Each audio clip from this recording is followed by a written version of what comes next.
Hi all.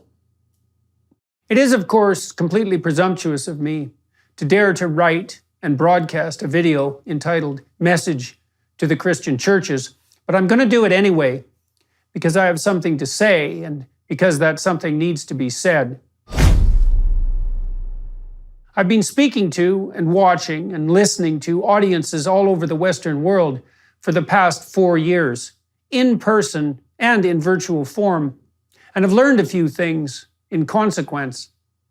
It all started in some sense with the lectures I did on Genesis in 2017.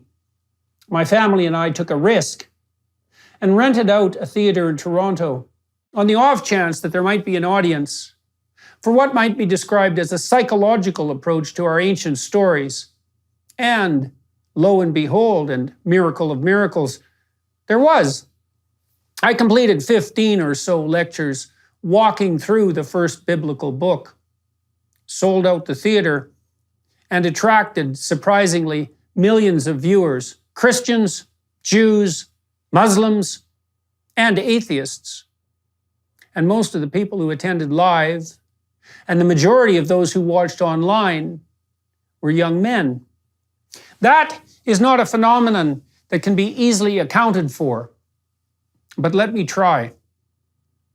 Now, in the West, because of the weight of historical guilt that is upon us, a variant of the sense of original sin in a very real sense, and because of a very real attempt by those possessed by what might be described as unhelpful ideas to weaponize that guilt, our young people face a demoralization that is perhaps unparalleled.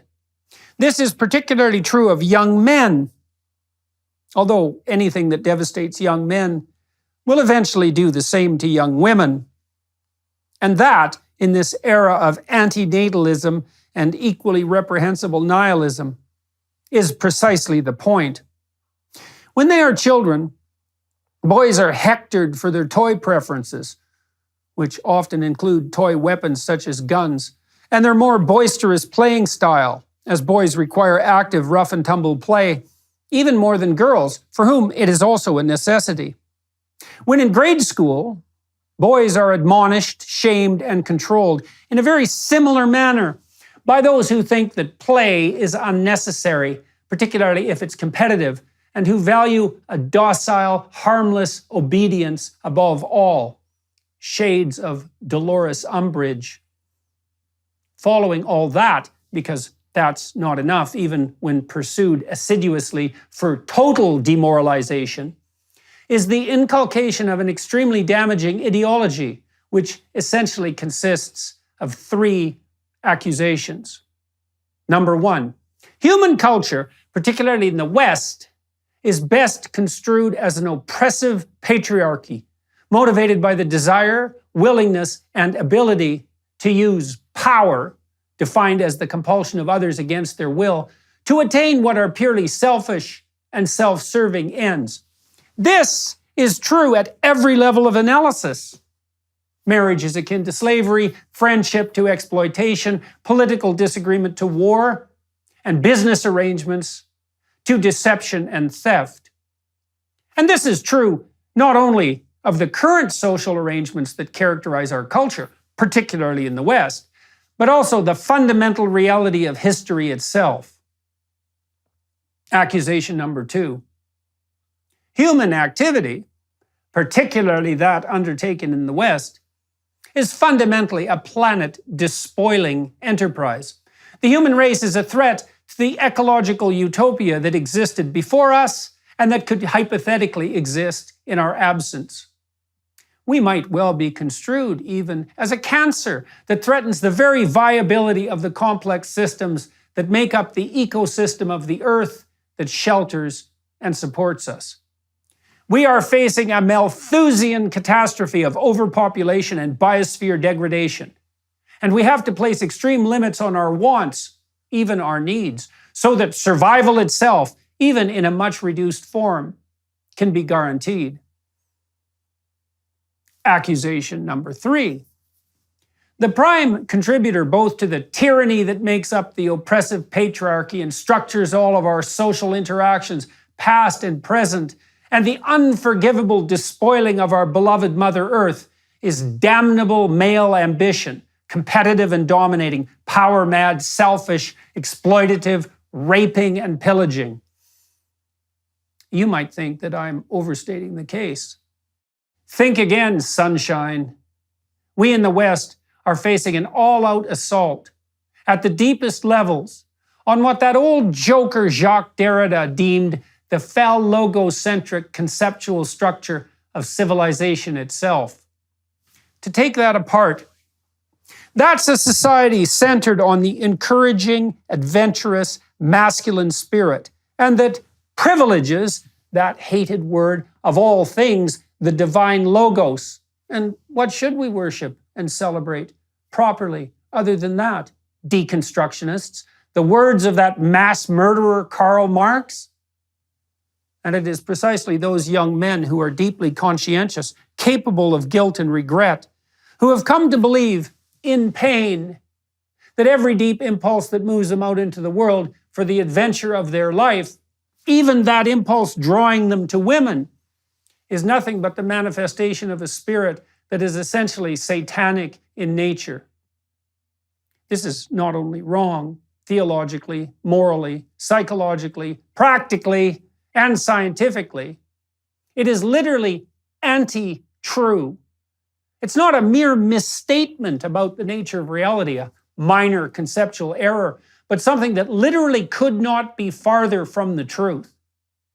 And something that distant from the truth comes from a place that cannot be distinguished from hell.